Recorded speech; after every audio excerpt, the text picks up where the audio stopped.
yake tambaya cewa wai da musulunci da kiristanci wanne ya fara shigowa Ghana.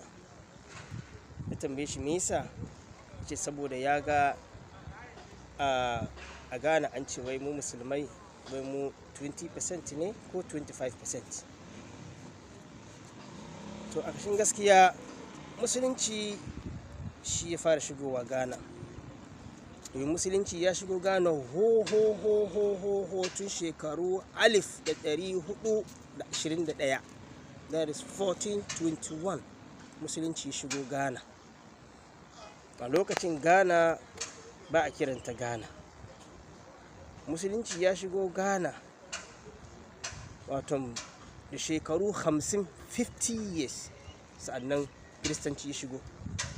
Saboda kiristanci ya shigo a Ghana shekara 1471, shine 1471 kiristanci ya shigo a Ghana. Saboda a nan Ghana muna da wata masallaci wanne yake tana Laribanga a garin Gwanjawa. Wannan masallacin nan wato har wa yau an rasa wa ya gina wannan masallacin. Su mutan garin kafin su zo zama garin sun zo sun tadda masallacin nan. Amma wannan masallaci na da dogon tarihi.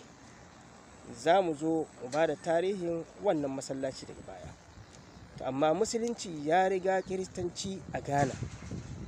To yaya an ka yi har kiristanci ya dominate ko ya mamaye Ghana ya fi musulunci?